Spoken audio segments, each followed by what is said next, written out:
우리 중국에 있는 탈북자들이 말씀을 받고 있는데 찬송가를 배우고 싶은데 찬송가를 가르쳐달라 하는데 바쁘게 가서 말씀만 집중해서 전하다 보면 찬송가를 많이 못 전했어요. 그래서 어떻게 저 도와드릴까 했는데 이성규 장로님께서 익투스라고 성경을 들을 수 있고 찬송, 모든 찬송, 복음성까지 다 나오는 반주기가 있어서 이게 뭐 한 5, 6만 원 하는 것 같아요. 이게 한 50개 정도가 필요한 것 같습니다. 그래서 한 사람이 한 5만 원 정도나 6만 원 정도, 자세한 것은 이성규 장로님께 문의해 주시기를 바라고요. 탈북자들이 복음을 받고 찬송을 너무 부르고 싶어 하는데 어떻게 불러야 되는지 전혀 이제 가르쳐주는 사람 없고 또 잘 혼자서 못 부르니까 찬송가를 배울 수 있게 해달라 하는 건데 그 사명자들에게 찬송가 반주기 성경을 들을 수 있는 것을 하나 기증한다고 생각하시고 좀 이렇게 이성장을 통해서 한 집에서 하나씩 좀 해주시면 하나님 굉장히 기뻐하시지 않겠나 생각되어집니다.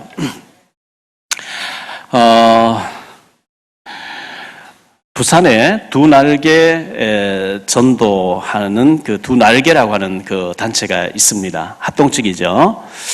제가 알기로는 그분이 우리 단체에 와서 전도를 배워서 이름을 바꾸어가지고 두 날개라고 하는 이름으로 해가지고 하는 걸로 알고 있는데 합동측에 소속되어 있고 몇만 명씩 와서 막 계속 훈련받고 이렇게 하는데요.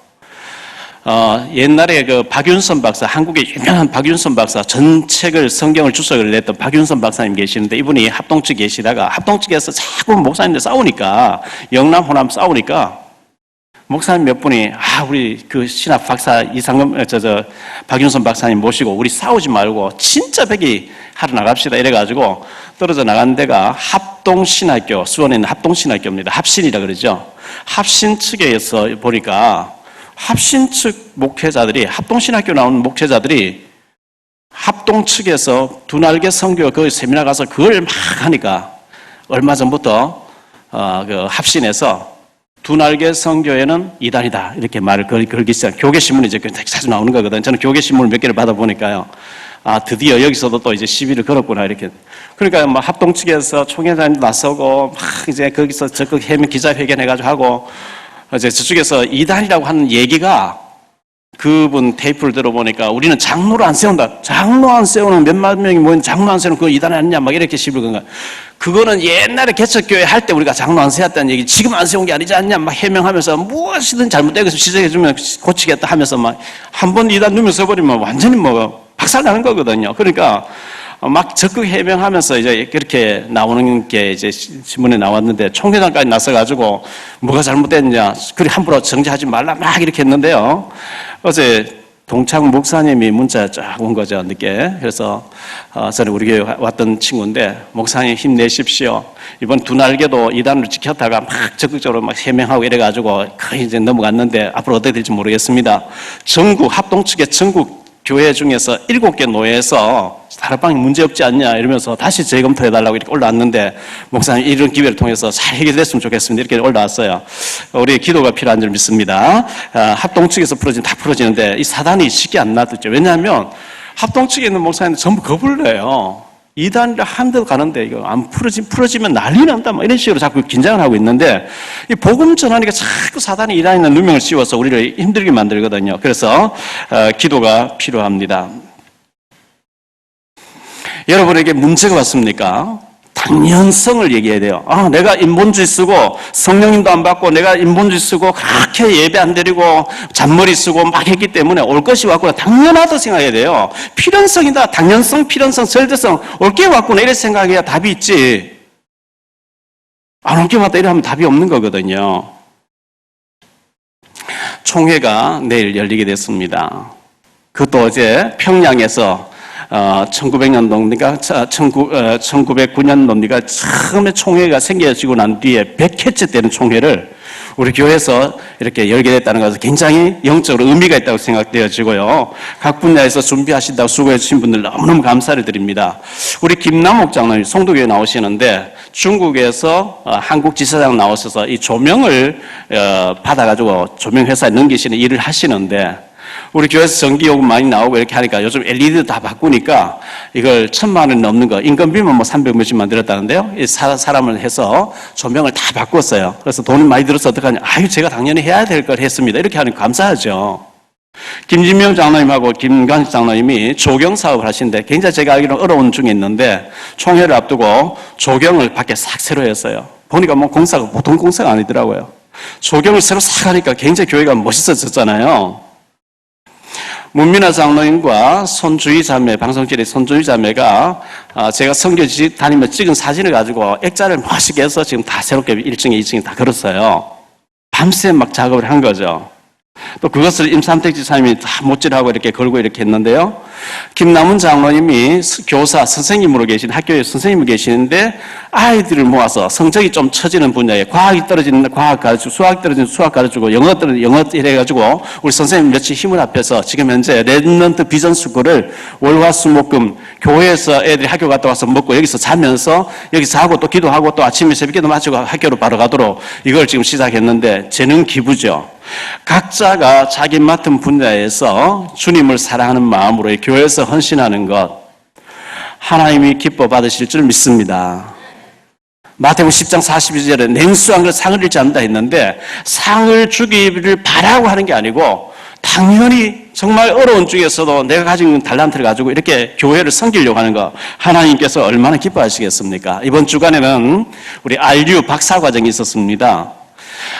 저보고도 한 1년 전부터 계속 연락이 왔어요. 해외에 중국에 뭐 어디에 르완다에 어디 신학교 하는 사람들, 해외 신학생들 하는 사람들은 명예박사학위를 받고 그 학생들 가르치고 이제 졸업장도 주고 해야 되기 때문에 명예박사학위를 받으라고 계속 연락이 왔는데 제가 교회 어렵다 하고 제가 안 받았거든요. 그 다른 사람들 학교 하는 사람들 이번에 다 받아서 열 몇 명 받게 됐는데 나종승 목사님 지난번 우리 왔던 나종승 목사님은 설교 시간에 명예박사 학위를 받아야 된다. 왜? 중국에 신학교를 여러 군데 하고 있기 때문에 내가 학위를 받아야 된다 했더니만 장로 세 분이 500만 원씩 내가지고 1,500만 원 해결해 버렸다는 거예요.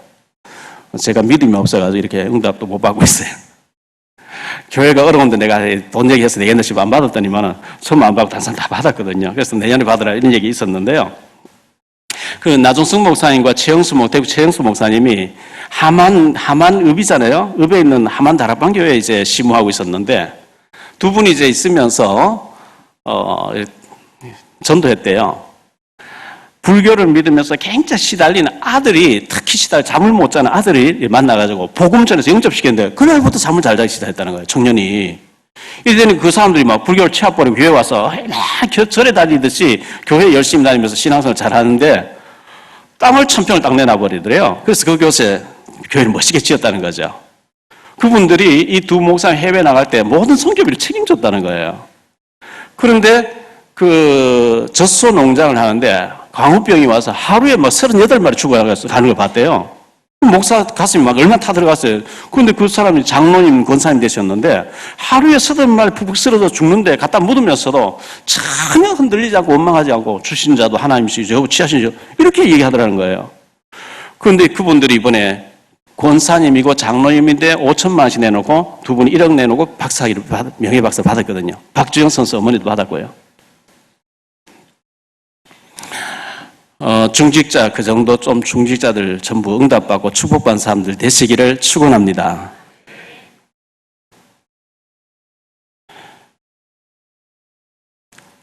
그 박주영 선수 한 골 탁 넣으면은 꿀 앉아가지고 탁 기도하는 세레머니, 골 세레머니를 멋있게 하잖아요? 그게 전도거든요. UFC인가 이게 하는 걸 이렇게 보니까요. 라울라라고 하는 선수, 흑인 선수인데 잘해요. 딱 하고 나니까 흑인인데 머리띠를 딱 두르는데 여기 존 3장 16절, 요한복음 3장 16절 이걸 딱 마크를 딱 걸고 그게 전도죠. 딱 챔피언이 되고 딱 최고 자리 딱 올라가는데 머리 두 번 딱 하는데 여기 보니까 요한복음 3장 16절 그리고 딱 한 골 자기가 이제 이기면 하나 옆에 이제 감사하는 이런 모습 그게 전도거든요. 그 사람 나름대로의 전도 방법이죠. 박주영이 딱 골 세레머니 하는 거 전도인 것처럼. 그래서 우리가 어떤 자리에 있든지 여러분이 전도자로 이렇게 살기를 바라고요. 이번 주간에 보니까 살리는 자와 죽이는 자 얘기가 신문에 보도 많이 됐어요. 부산 자갈치 시장 앞에서 어떤 50대 남자가 신발을 다 벗고 양말까지 다 벗고 이제 죽을 준비, 물에 뛰어들 준비를 한다는 얘기 듣고 경찰관들이 2명 달려갔는데 신입 여경, 27살 먹은 차미선이라는 순경이 조용히 다가와서 아버님 하면서 뒤에서 끌어안는 거죠. 아버님 왜 죽으려고 하세요? 하니까 아들이 먼저 가버리니까 난 살 의욕이 없다. 아들이 없는 세상 내가 죽고 싶다. 이래가지고 뛰어들 준비를 이제. 그런데 아들은 같지만, 아들을 잃어버렸지만 제가 딸 역할 할게요. 아버님, 제가 딸 역할 할게요. 이래가지고 설득시켜서 살려서 왔다는 거예요. 얼마나 감사한 일이에요. 그런가 하면은 김일곤이라는 사람이 죽였잖아요. 납치해가지고 35살 먹은 사람을 트렁크에 실어놓고 전국 끌고 다니다가 불 질러서 죽였잖아요. 그리고 잡혔는데 이 사람의 메모지에 20명 가까이 자기가 죽이고자 했던 명단이 있었다는 거예요. 그러면서 이 사람 잡히니까 나는 살아야 돼, 나는 살아야 돼, 나는 살아야 돼. 쥐는 남을 죽여놔놓고. 어쨌든 남을 죽이는 거, 살리는 자가 돼야 죽이는 거 안 되는 거거든요. 5살 된 아들이 남편하고 사이가 부인이 너무 안 좋은데 아빠를 잘 따르는 걸 보고 애를 죽이다. 어떻게 자기가 낳은 아이를 5살짜리를 죽입니까? 영적인 문제 아니겠어요? 어떤 어머니가 아들하고 교제하고 있는 아들의 여자친구를 만나서 아들하고 헤어져라 하니까 못 헤어지겠다 하니까 가도를 꺼내서 죽였다. 죽이는 자가 있고 살린 자가 있어요. 우리는 꼭 흉기를 가지고 휘둘러서 죽이는 게 아니라 말로나 여러 가지로 살리는 자가 되시기를 축원합니다. 죽이는 자는 안 돼요. 절대 실패하게 되어 있습니다. 오늘 말씀해 보면 율법과 복음에 대해서 나오고요. 할례에 대해서 나오는데 먼저 생각할 말씀은 율법과 복음입니다. 율법은 그야말로 하나님 법입니다. 하라는 거 안 하면 죄고 하지 말라 하면 죄입니다. 613가지 법이 있습니다. 그런데 아무리 잘 지키려고 해도 다 지킬 수가 없대요. 율법의 행위는 구원받을 자가 없대요. 지킬 수가 없어요. 613가지 중에 612가지를 지키다 한 가지 못 지키면 다 못 지키면 마찬가지로 이렇게 얘기하고 있거든요. 그래서 율법은 그럼 왜 주셨냐? 율법이 죄를 깨닫게 해야만 나는 죄인이고 나는 저주받아야 되고 망해야 되는데 나를 위해서 대신 죽어주러 오신 그리스도가 계시는 주님 보라고 준 것이 율법이라는 거예요. 그런데 유대인들은 예수는 못 쓰고 예수 필요 없고 지키겠다는 거예요. 그게 문제입니다. 지금 로마에 있는 성도들이 바울이 편지를 써보내면서 내가 인편에 듣기에 너희는 복음은 받기는 받는데 완전히 율법에 절여 있다고 들었다. 율법이 구원받는 게 아니다. 할례가 구원받는 게 아니라 지금 이걸 써보내는 거거든요. 갈라디아 3장 19절에 그런 즉 율법은 무엇이냐. 범법함으로 더하여진 것이라 천사들 통하여 한 중보자의 손으로 베푸신 것인데 약속하신 자들이 오시기까지 있을 것이라. 예수 그리스도가 오시기까지 필요한 것이 율법이래요. 율법은 오실 메시아를 바라보게 하는 게 율법인데 이걸 지켜서 내가 내 노력으로 구원받겠다 안 되게 돼 있다는 거예요. 갈라디아 3장 24절에 이같이 율법이 우리를 그리스도께로 인도하는 초등 교사가 되어 우리로 하여금 믿음으로 말미암아 의롭다함을 얻게 하려 함이라. 이 믿음으로 구원받게 하는 예수 그리스도 소개하기 위해서 준 것이 율법인데 율법을 지켜서 하겠다. 갈라디아 3장 10절에 보면요. 율법을 지켜서 구원받을 자는 구원받겠다는 사람은 온갖 것을 항상 행하지 아니하면 저주를 받는다 그랬거든요. 우리가 온갖 것을 항상 행할 수가 없어요. 네 이웃을 네 몸과 같이 사랑하고 네게 있는 거 겉옷 있으면 속옷과 다 벗으라 할 수가 없잖아요. 율법으로 우리 다 지킬 수가 없어요. 신명기 6장 4절로 9절에 보면 너는 일어날 때든지 앉았을 때 길을 갈 때든지 누워있을 때든지 이마에도 붙이고 옷소리에도 붙이고 문지방에도 천장에도 붙이고 계속해서 네 자녀에게 말씀을 각인시켜라 이런 말씀이 나오는데 말씀 운동하는 거 좋아요. 말씀 각인시키는 좋아요. 그런데 말씀을 율법을 뽑아가지고 율법을 각인시키냐 복음을 뽑아서 복음을 각인시킨다 해서 천지 차이 나버려요. 말씀을 전하는 사람이 율법에 완전 떨어져 있는 사람이 율법을 계속 이걸 강조해버리면 예수가 필요 없어. 복음이 필요 없어져요. 행위를 강조하니까요. 근데 행위는 구원할 자가 없잖아요. 율법이 뭘 말합니까? 율법은 죄를 말하고 죄 문제 해결하려고 양이나 염소나 비둘기를 잡아 끝없이 드리면서 이 양처럼 죽어주러 오시는 메시아 믿습니다. 그분이 드디어 오셨다니까요. 그러면 이제는 그리스도를 고백하면 율법은 그리스도가 오시기까지 필요한 것이다 이랬는데 예수님 오셨는데 예수는 필요 없고 율법을 자꾸 붙잡으면 안 되는 거거든요. 율법에 쩔어 있는 사람은 복음이 잘 안 들어갑니다. 율법을 가지고 있기 때문에 남을 자꾸 율법을 정죄합니다. 내 자신을 자학하고 남을 자꾸 정죄해요. 왜? 율법을 가지고 보니까. 그런데 복음이 있습니다. 예수님이 드디어 오신 겁니다. 창세기 3장 15절에 여자의 후손에 와서 뱀의 머리, 마귀의 머리를 깨뜨릴 것이라. 출애굽기 3장 18절에 희생제사의 제물로 오시는 그리스도. 이사야 7장 14절에 보라 처녀가 잉태해서 아들 낳을 것이요 그 이름을 임마누엘이라 하리라. 그 예수 그리스도. 마태복음 16장 16절에 주는 그리스도시요 살아계신 하나님의 아들이라고 고백했던 그 그리스도가 십자가에서 요한복음 19장 3절에 다 이루었다. 할렐루야. 주님이 선언하셨어요. 너의 죄 문제, 저주 문제, 사단 문제, 지옥 문제 다 해결하셨다. 십자가의 그리스도의 복음은 완전하고 충분하고 모든 것인 줄 믿습니다. 모자라지 않아요. 부족하지 않아요. 다른 걸 뭐 더 연구하고 더 노력해야 되는 게 아닙니다. 다 끝냈어요. 그런데 율법에 머물러 있으면 그리스도가 나가지를 못하는 거죠.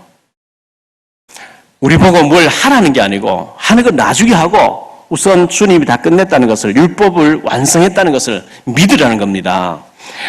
마가복음 2장에 보면 마가복음 2장 1절로 10절에 예수님이 어느 마을에 어떤 집에 와서 말씀을 전하시는데 온 동민들과 따라온 사람들이 막 인산이를 이루고 있겠죠. 문 앞에도 들어갈 수 없도록 사람들 꽉 차 있는 거 있죠. 그 마을에 마침 중풍병자가 있어요. 이 중풍병자를 침상채 4사람이 메고 왔는데 들어갈 수가 없어요. 아무리 얘기해도 아무도 뭐 은혜밖에 다 안 비켜주니까요. 지붕을 뜯어버리잖아요. 침상채 달아내렸어요. 예수님이 그 사람의 믿음을 보시고 소자야 네 죄사함을 받았느니라 이렇게 선언하시죠. 그러니까 사람들이 마음속으로 하나님 한 분 외에는 죄사함 사람이 없는데 제가 참놈한 말을 한도다 하면서 쑥덕쑥덕 하니까요. 예수님께서 너희는 마음에 숨거리지 말라. 네 죄사함을 받았다는 거하고 네 병이 나았다는 거 어느 말이 더 쉽겠냐. 병 나았다는 건 부분적인 얘기예요. 네가 근본적으로 구원받았다. 할렐루야. 너는 이렇게 나를 만나려고 하는, 내가 나를 만나면 해결된다 하는 그 믿음을 보고 네가 구원받았느니라 그랬어요. 누가복음 10장에 예수님께서 제자들 전도 현장 둘씩 내보냈어요. 그 돌아왔어요. 막 흥분해서 보고합니다. 우리가 귀신 들린 사람에게 예수님 얘기했는데 귀신 들하고 막 이렇게 했습니다. 그래서 예수님께서 귀신이 너희 앞에 항복하는 것을, 굴복하는 것을 기뻐하지 말고 너희 이름이 하늘나라 생명책에 기록한 것 때문에 기뻐하라. 구원이에요. 누가복음 23장 39절로 43절에 보니까 두 강도가 십자가에 못 박혀 죽습니다. 예수님이 중앙에 양옆에 두 강도가, 살인자들이 못 박혔어요. 한편 강도가 막 예수님 비난합니다. 네가 메시아라며 너도 어디로 내려가게 해봐라 막 욕을 해요. 그때 한편 강도가 우리는 상당하게 우리가 죄 지은 건 당연한 거예요. 우리가 죄값으로 죽는 건 당연한 것인데 네가 죽으면서까지 이 하나님 두려워하지 않느냐고. 그 사람 책망하면서 주 예수여 당신의 나라에 임하실 때 나를 기억하소서. 예수님께서 네가 오늘 나와 함께 낙원에 있으리라. 구원을 선포하신 거죠. 두 번째 생활 말씀은 할례인데요. 처음에는 율법이하고 할례인데요. 오늘 말씀은 할례 얘기 많이 나오거든요. 이 할례는 언약의 상징입니다. 하나님께서 창세기 17장에 보면 아브라함을 부르시면서 이름을 아브라함에서 아브라함으로 바꿔주시면서 사례를 사라로 바꿔주시면서 너는 언약의 사람이다. 너와 네 아들과 네 집에 있는 모든 남자들을 다 할례를 받게라. 그리고 앞으로 태어날 모든 네 후손들은 난지 8일 만에 할례를 받아라. 남자 생식기 끝을 자르는 할례입니다. 그러면서 창세기 17장 13절에 너는 집에서 난 자든지 너희 돈으로 산 자든지 할례를 받아야 하리니 이에 내 언약이 너희 살에 있어 영원한 언약이 되느니와. 아예 너희 살에, 너희 생식기에 너는 언약의 사람이라는 것을 새겨 넣어라. 이렇게 말씀했거든요. 내 언약을 너희 살에 새겨 넣어라. 할례란 남자 생식기, 요즘 말로 포경수술인데요. 창세기 17장 12절에 보면 너희의 대대로 모든 남자는 집에서 난 자나 또는 너희 자손이 아니라 이방 사람의 돈으로 산 자를 명령하고 난지 8일 만에 할례를 받을 것이라. 할례를 받으라 그랬어요. 할례 받지 않으면 끊어진다 이렇게 얘기했어요. 그런데 세월이 한 400년, 500년 흘렀어요. 모세가 살인자가 돼서 광야에서 처갓집에 양을 치고 세월이 흘러서 80세가 됐는데 가시나무 떨기 불꽃 가운데 하나님 나타나셔서 모세야 네가 선 곳은 거룩하지 않으면 네 발에 신을 벗어라. 그러면서 너를 애굽에 보내니까 네 동족에 가서 해방시켜 나오라 그러죠. 모세가 못 갑니다. 내가 누굽니까? 내가 어떻게 갑니까? 우리 탈북장사 불러가지고 너 김정일 만나가지고 김정은 만나가지고 당장 예수 안 믿으면 저주받는다고 가서 전해라. 탈북자 이 에미나이 하면 죽이겠죠.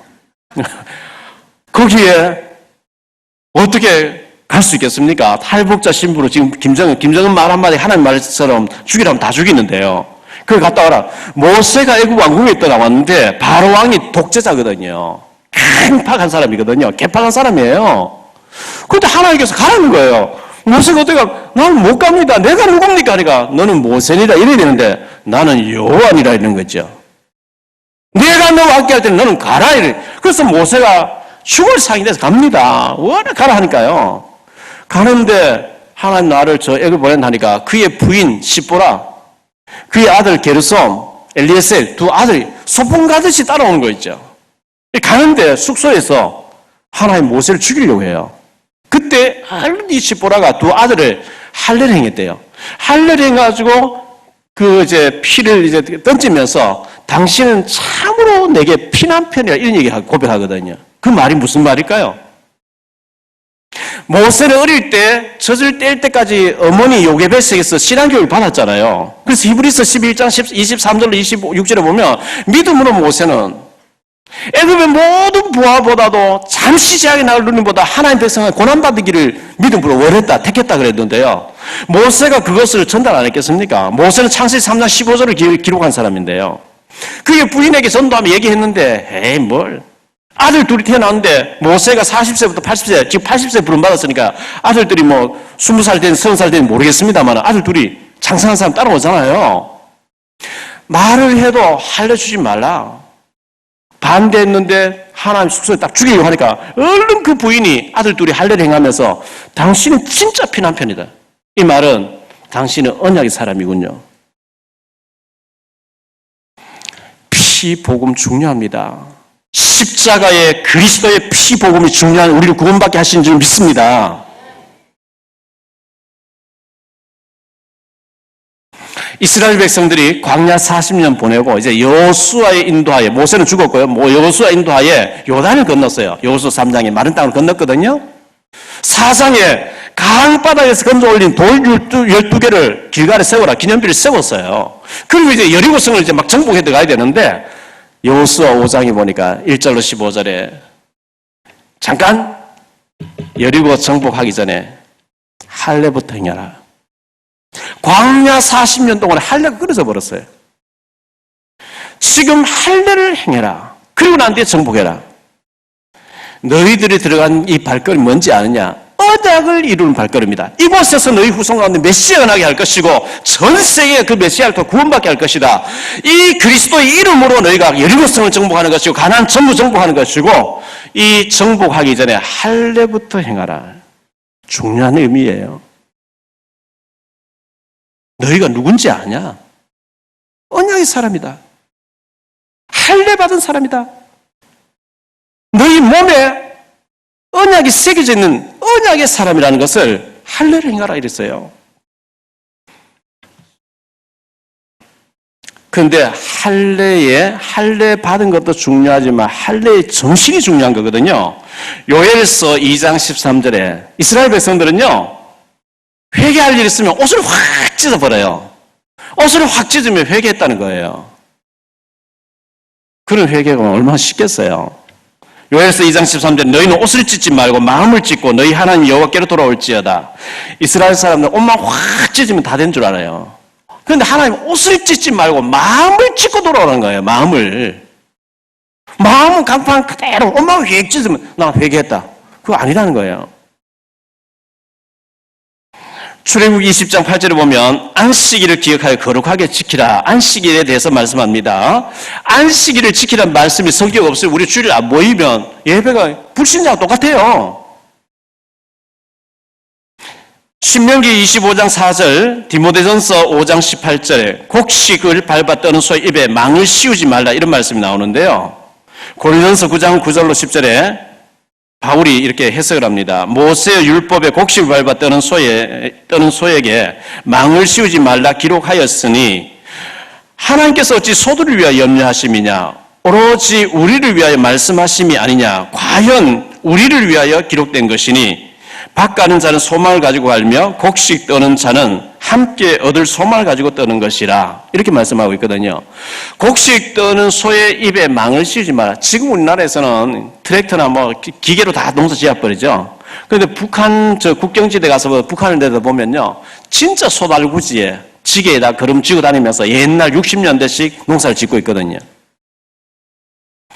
곡식 떠는 소의 입에 망을 씌우지 말라 이렇게 말씀한 것이 하나님께서 어찌 소를 염려해서 하는 얘기냐. 밭을 갈고 주의 일하는 너희들이 소망을 가지고 축복받을 생각하면서 사람을 위해서 얘기한 게 아니냐. 바울이 이렇게 얘기하는 거예요. 정신이 중요합니다. 할례의 정신이 중요합니다. 이스라엘 백성들이 할례를 받으라 했더니만 할례만 받으면 구원받는 줄 알아요. 다시 요즘식으로 말하면 세례만 딱 받으면 침례교하고 막 싸웁니다. 장로교하고. 장로에서 물을 이렇게 뿌리니까 그게 무슨 세례냐. 물에 풍덩 들어갔다 와야지. 예수 안 믿고 옷 입고 물에 들어갔다 오면 엄만 벌어요. 십자가 한 표 가도 세례 받을 시간 없이 구원받았거든요. 중요한 것은 믿느냐 안 믿느냐 이게 중요하지 물에 들어갔다 나와도 그게 중요한 게 아니거든요. 제가 행자부에 들어가서 말씀 전할 때 교육부에 들어가서 말씀 전할 때 교육부에 순봉교에 다니시는 여자 집사님 계시는데요. 아주 똑똑하게 생긴 분이에요. 우리 신앙 고백하잖아요. 전능하사 천지를 만드신 하나님 아버지를 우리 내가 믿사오며 우리 전부 다 내라고 얘기하죠. 1인칭 단수. 그런데 그 집사님은 꼭 제가 믿사오며 제라고 얘기를 해요. 존칭어를 쓰는 거죠. 안희숙 여사 죽으면 죽으리라. 지금 고인이 되셨는데 그분이 어느 교회에서 집회한 그 CD를 제가 전에 구해서 들을 때 살아계실 때 한 얘기예요. 내 주의 보혈은 정하고 정하다. 내가 주께로 지금 가오니 십자가. 전에는 골고다의 보혈로 이렇게 됐죠. 그죠? 지금은 십자가의 보혈로. 근데 십자가 해도 안 되고 골고다 해도 안 된대요. 예수님의 보혈로 이렇게 불러야 된다는 거예요. 왜냐하면 십자가 죽는 사람 그 당시에 막 전체 많은데 십자가 아무 십자가. 근데 우리가 부를 때 그런 의미는 안 하고 오직 예수님의 십자가 생각하면서 부를 거잖아요. 그런 식으로 따지면 고치 이렇게 한두 가지 아니에요. 근데 침례교단 사람은 사도신경을 고백 안 합니다. 왜 안 하느냐? 천지를 받으신 하나님 아버지 내가 믿사오며 거룩한 공회와 그 거룩한 공회란 말이 천주교라는 거예요. 중세는 천주교였으니까요. 그래서 여러분 거룩한 공회라고 해도 괜찮고 거룩한 교회라고 해도 괜찮습니다. 구원받은 성도를 의미하니까요. 그런데 거룩한 공회란 말 자체가 캐톨릭 처치니까 아예 거기는 사도신경 자체를 거부해버린 거죠. 우리가 그렇게 막 한마디가 다 따져가지고 그렇게 할 필요는 없어요. 제가 생각할 때는요. 그 정신을 알고 있으면 되는 거죠. 안식일을 지키라는 정신이 그 말씀은 24시간 딱 몇 초까지 따지고 그거 아니고 안식일 날 주님이 천지 만물 창조 하루 쉬시면서 복 주시게 된 날 우리 일만 하고 밥만 먹고 살 게 아니고 주님 바라보면서 영적인 힘을 얻어야 그 얘기고요. 11조를 조할까지 세우고 있는 바리새인들처럼 되면 안 되고 10에 2조 드리면 어떻고 10에 3조 드리면 어떻고 초대교회는 10에 10조를 다 드렸는데요. 11조 드리는 말이 없으면 전체가 수입 생기 전부 내 거였지 하나님 거 없다고 이렇게 생각해요. 그러면 하나님 백성이 아니고 불신자잖아요. 그래서 10개 중에 하나를 하나님께 드리라. 그러면서 10개 전체가 하나님께서 왔다는 것을 기억하라. 그 정신을 우리가 알고 있어야 되는 거거든요. 자, 바울이 막 선교지 가서 1차, 2차, 3차 7지역 가서 선교했습니다. 선교지 가니까 너무 갈급한 영혼이 많이 있는 거예요. 복음 전하니까 막 세례받고 막 회개하고 죽게 돌아오거든요. 근데 사도행전 15장 1절에 보면 이런 말씀이 나옵니다. 어떤 사람들이 유대로부터 내려와서 형제를 가르치되 너희가 모세의 법대로 할례를 받지 아니하면 능히 구원을 받지 못하리라 하니. 이 바울이 가서 새 안식일 동안 21일 동안 아니면 석 달 동안 2달 동안 아니면 3년 동안 막 집중해서 예수님이 그리스도라고 뜻을 풀어가면서 예수님이 그리스도라고 막 복음 전해서 믿는 사람 세례를 주고 이렇게 했는데 예수 믿는다고 그 세례 주면 안 된다는 거예요. 예루살렘에 있는 교회 성도들이에요. 초대교회 예수님 3년 동안 따라다닌 사람들이 와서 얘기했어요. 예수 믿는다 세례 주면 안 되고 틀렸고 반드시 모세 율법과 할례를 안 받으면 구원받지 못한다. 이렇게 가르치라고 시비를 걸어요. 잘못된 게 너무 깊이 뿌리내려져 있는 거예요. 율법과 할례가 그리스도 복음보다 더 강하게 자리 잡고 있는 거예요. 바울이 가는 데마다 복음 전하니까요. 예루살렘에서 유대인들이 달려와서 바울이 옛날에 막 스데반 죽이고 예수 믿는 사람 잡아 죽이러 막 다니다가 예수님 만나보고 바울이 복음 전하는 사람 돼버리니까 바울 죽이에 따라오는 바리새인들이 제사장 무리들이 있었는가 하면 바울이 1차, 2차, 3차 선교 여행을 다 마치고 예루살렘 돌아왔어요. 그게 사도행전 21장 17절부터 40절까지 나오는 얘기인데요. 예루살렘에 오니까 예수님의 육신의 동생이었던 야고보가 감독이 돼 있어요. 총회장이 돼 있어요. 바울이 선교 보고를 쫙 하지요. 야고보가 심각한 고민을 합니다. 그래, 하나님이 형제를 통해서 일어나는 역사 너무너무 감사하구나. 그런데 지금 예루살렘에 예수 믿는 자 수만 명 있는데 전부 율법에 열심히 하는 자라. 바울 사도 가는 데마다 예수 믿는 군마다 이래 세례를 줬다 해서 바울을 죽여야 된다고 이 사람 결의해 있다는 거예요. 그래서 우리 가운데 머리를 깎고 주의 종이 됐다고 서원한 사람 4명 있는데 다 본 앞에서 할례를 행해가지고 할례 폐지론자가 아니고 모세율법 폐지론자가 아니고 바울은 다 지킨다는 것을 공개적으로 보여주라 그랬죠. 그 바울이 다 본 앞에서 할례를 해요. 그렇게 하고 난 뒤에 바울이 내가 율법을 폐지한 자도 아니고 할례를 폐지한 자도 아니다 하면서 얘기하는데 이런 놈은 얘기 다 들 필요 없다. 바로 죽이자 막 이런 나오는. 그게 안 믿는 사람들 얘기하는 거 예수 믿는 사람들이 얘기다니까요. 율법이 너무 뿌리내려 버렸어요. 할례가 너무 강하게 자리 잡아 버렸어요. 복음이 들어갈 데가 없는 거 있죠.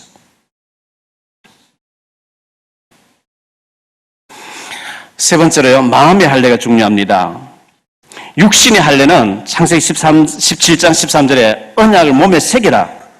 근데 이 할례를 처음에 아브라함 그렇게 줬는데 시간이 갈수록 하나님께서 계속해서 보충해서 말씀하는 것은 육신의 할례도 중요하지만 진짜 중요한 마음의 할례다, 정신의 할례다 막 이런 얘기를 하거든요. 신명기 10장 16절 그러므로 너희는 마음의 할례를 행하고 다시는 목욕을 곱게 하지 말라 이렇게 말씀하죠. 신명기 30장 6절에 내 하나님 여호와께서 내 마음과 내 자손의 마음에 할례를 베푸심 너로 마음을 다하여 뜻을 다하여 네 하나님 여호와를 사랑하라 너로 생명을 얻게 하실 것이라. 에레미야 4장 4절에 유다인과 예루살렘 주민들아 너희는 스스로 할례를 행하여 너희 마음의 가죽을 베고 나 여호와께 속하라. 그리하지 않으면 너희 악행으로 말미암아 너희 분노가 나의 분노가 불같이 일어나 사르리니 그것을 끌 자가 없으리라. 마음의 할례를 행하고 마음에 굳어져 있는 것을 제거하라 이렇게 말씀하고 있어요. 에레미야 9장 26절에 곧 애굽과 유다와 에돔과 암몬 자손과 모압과 및 광야에 살면서 살적을 깎은 자들에게라. 무릇 모든 민족은 할례를 받지 못하였고 이스라엘은 마음의 할례를 받지 못하였느니라. 마음의 할례를 받지 못했대요. 에스겔서 44장 7절에 너희가 마음과 몸에 할례 받지 아니한 이방인을 데려오고 이런 말씀 나오고요. 스데반이 돌 맞으면서 순교하는 장면이 사도행전 7장 51절에 나오는데 스데반이 이런 말을 합니다. 목이 곧고 마음과 귀에 할례를 받지 못한 사람들아 너희도 너희 조상들과 같이 항상 성령을 거스린도다. 목이 곧고 마음과 귀에 할례를 받지 못한 자들아. 우리가요 마음에도 할례를 받아야 돼요.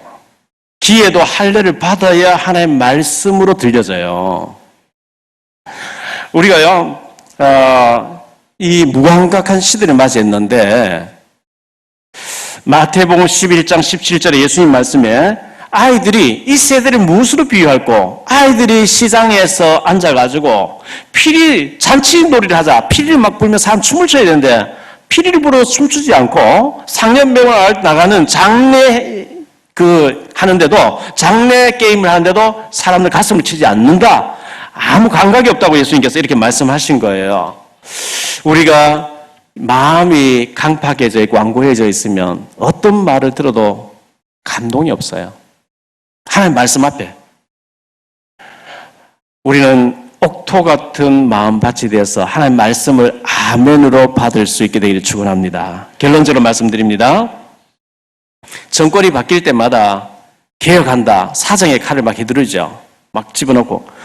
맞다고 전부 썩었으니까 개혁해야 된다고 하면서 막상 그 개혁이 내게 딱 들어오면 나는 말고 다른 사람 해, 다른 사람 해. 갱신은 나부터 해야 되는 거예요. 왜 내게 이런 어려움이 왔을까?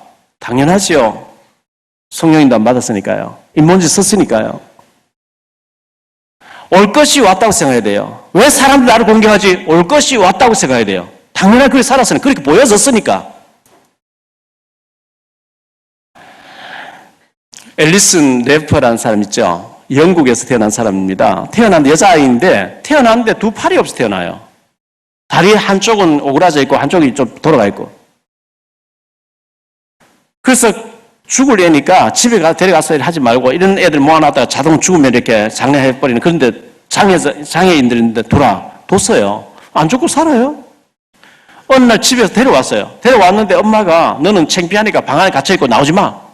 그 얘가 못 있고 나를 시설로 보내달라 그러죠. 거기에서 자라면서 발가락에서 붓을 넣어서 그림을 그리기 시작하죠. 어느 날 대학교를 들어가게 됐어요. 대학교 들어갔는데 교수님이 유독 이 래퍼를 향해서 독서를 내뱉는 거예요. 저 왜 병신이 하나 와서 분위기를 다 깼냐고 막 계속 이렇게 하니까요. 죽이고 싶도록 미워졌대요. 그분 책을 읽어보면 그렇게 분노가 막 일어나는데 그 교수님만 보면 살이 떨린다는 거예요. 그런데 그분이 발가락으로 사진 찍어 사진 작가가 되어지고 화가가 돼서 그림을 그렸는데 어느 날 학교 다니면서 작품전을 열었는데요. 자기를 너무 욕하는 사람이 온 거예요. 그런데 이분이 주로 살아있는 비너스를 해서 팔이 없이 또 임신한 상태에서 이제 배가 볼록한 가운데 유방을 다 내놓고 해서 사진을 찍고 이렇게 했는데 그 교수가 욕하던 사람이 왔으니까 긴장하고 지켜봤겠죠. 다 둘러보고 나가면서 한마디 탁 던지더래요. 모든 게 병신인데 가슴만은 정상이구나. 그 말 듣고 막 분노가 나서 막 죽이고 싶도록 분노가 살을 막 벌벌 떨었는데 며칠 동안 생각하니까 저 사람이 진짜 옳은 말을 한 게 아니냐. 내가 하는데 꼬라지 봐. 진짜 빅 돌아갔고 다 병신인데 가슴만 정상이 아니냐. 이래가지고 그때부터 이 사람은 모든 작품을 가슴을 다 내놓고 살아있는 비너스라고 작품을 하기 시작한 거죠. 그래서 영국에 가면 저는 안 가봐서 모르겠습니다.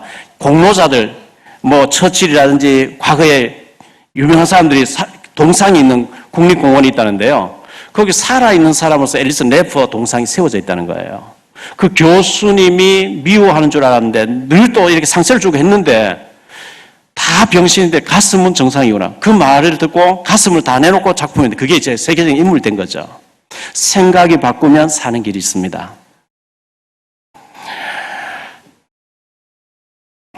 우리는 마음의 할례만 받아서 되는 게 아니고요. 베드로전서 2장 2절에 보면 갓난 아기같이 신령한 젖을 사모하는 자가 되라 이렇게 말씀하고 있습니다. 마음의 할례를 받으라는 겁니다. 에베소 1장 3절에 보면 신령한 복받을 사람으로 마음의 자세가 중요하다고 얘기합니다. 신명기 15장 7절에 네 마음을 완악하게 하지 말라. 히브리 3장 8절에 광야에서 시험하던 날에 거역하던 것 같이 너희 마음을 완고하게 하지 말라. 히브리 3장 15절에 성경에 일렀으되 오늘 너희가 그의 음성을 듣거든 경노하시게 하던 것 같이 너희 마음을 완고하게 하지 말라 하였으니 히브리 4장 7절에 오랜 후에 다윗의 글에 다시 어느 날을 정하여 오늘이라고 미리 이같이 일렀으되 오늘 너희가 그의 음성을 듣거든 너희 마음을 완고하게 하지 말라. 전에 성경 15년 전쯤에 쓰던 성경에는 보면 강팍하게 하지 말라. 근데 요즘 성경에는 완고하게 하지 말라. 하나님 말씀 앞에 우리가 옥토같이 부드러운 마음이 되어야 되는데 강팍한 자, 완고한 자가 되지 말라 이렇게 말씀하고 있거든요. 에스겔서 11장 19절로 20절에 중요한 얘기 나옵니다. 내가 그들에게 한 마음을 주고 그 속에 생명을 주어 새 영을 주어 그 몸에서 돌 같은 마음을 제거하고 살처럼 부드러운 마음을 주어 내 율례를 따르며 내 규례를 지켜 행하게 하리니 그들은 내 백성이 되고 나는 그들의 하나님이 되리라. 에스겔서 36장 26절 27절에 보면 또 새 영을 너희 속에 두고 새 마음을 너에게 주되 너희 육신에게서 굳은 마음을 제거하고 부드러운 마음을 줄 것이며 또 내 영을 너희 속에 두어 너희로 내 율례를 지키게 하게 규례를 지키게 하겠다. 하나님이 우리에게 은혜를 주어서 굳어져 있는 마음을 제거하고 새로운 영을 주어서 부드러운 마음을 주겠다. 할렐루야. 사모하셔야 돼요. 완악하고 강팍한 자 돼서 아무리 하는 말씀 드려도 마음은 딱 닫고 아멘이 아니고 노멘 하면 실패하거든요. 하나님이 우리에게 마음에 새 영을 부어 성령을 주시고 마음을 굳은 마음을 제거하시고 억토같이 되어지게 하기를 축원합니다. 결론적으로요, 할례는 마음에 해야 되는데 육신에도 해야 되지만 마음에 해야 되는데 마음에만 해서 되겠습니까? 입술에도 할례 받아야 돼요. 입술에 할례 안 받으면 말끝마다 남에게 상처 주고 독설을 내뱉는 거예요. 귀에도 할례를 받아요. 하나님 말씀이 하나님 말씀으로 들려지도록 주여 내 귀에 할례를 주옵소서. 내 눈에도 할례를 주옵소서. 악한 거 보지 말게 하시고 선한 것만 보여지게 해주옵소서.